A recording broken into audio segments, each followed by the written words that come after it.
painting, it's like haunting when you're in the middle of it sometimes. But with sculpture, you sort of make a decision, and then you're really drawing with the saw. And it's just pure, pleasure.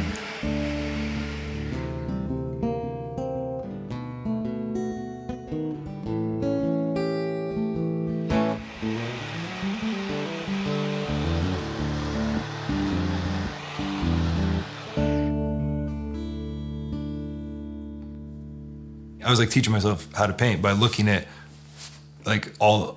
tons of art historical paintings and copying them. And it was very kind of boring and a bit dumb. But looking back, it really informed my hand, I guess I would say. And then I got just completely sick of it, and I was about to lose my mind. It was so boring. So then I started to push into the sculpture.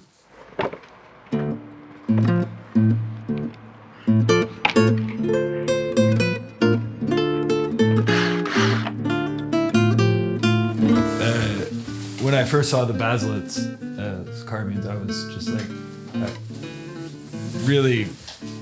I really liked. They're fantastic, and they're so rough and raw and powerful.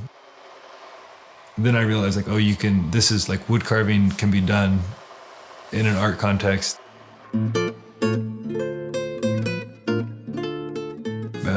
It's something I grew up using chainsaws and so it was I was attracted to the material.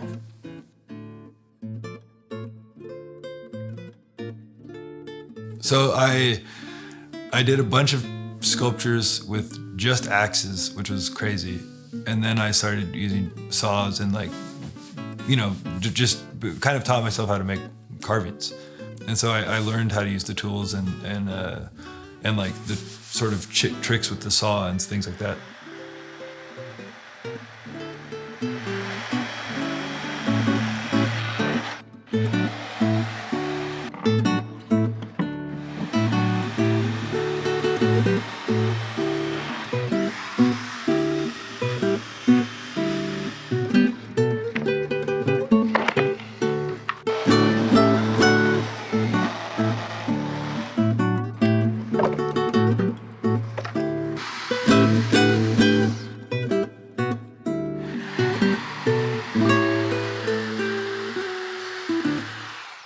When I'm making the sculptures, I'm taking blocks of wood that are basically rectangles, and then you have to think about, it's all about it has to hold together because all of my carvings are one piece of wood, and so you have to think it has to stand up and it has to hold together, and then so there's a lot of crossing and stuff like that, and you can play tricks with overlapping, crossing, and that weird, the arm thing doesn't really make sense, but that's a thing that was definitely informed from the sculpture.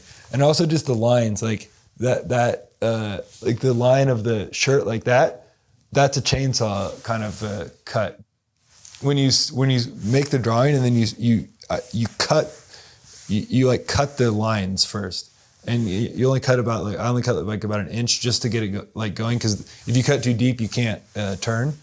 And so the saw is pulling, so you get this nice. You can really, if you go fast, and you can really get a nice swoop going. And so I feel some of that the real swoopy stuff is definitely informed by the sculpture.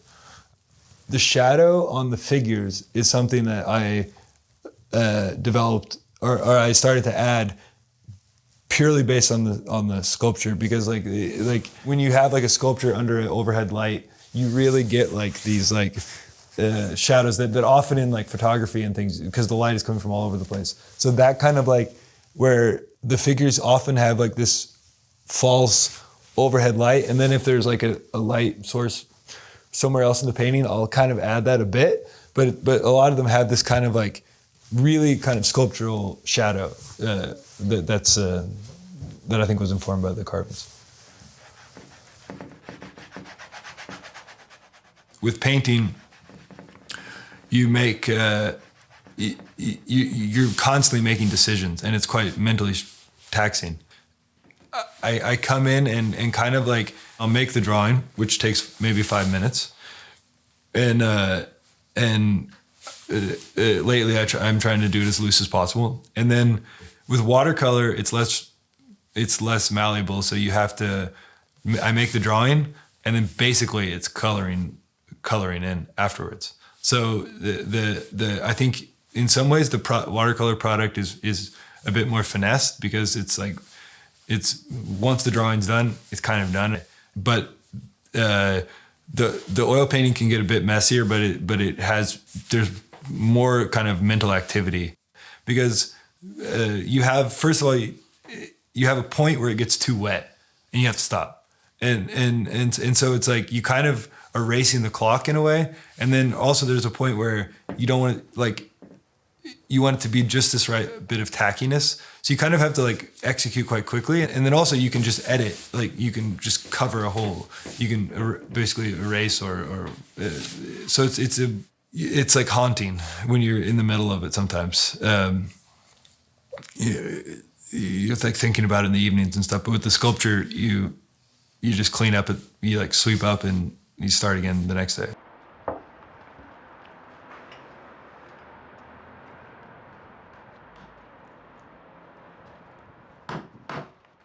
I make the drawing on the wood with a big graphite pencil. And then once the drawing's made, it's just practical for the rest of the day. And you get a good sweat, and it's like, you feel like you did something. And so that part of it is just pure like pleasure. It's a really like satisfying physical thing. And I always feel like good at the end of the day. So to be able to include that in your art for me is like a real luxury and a pleasure.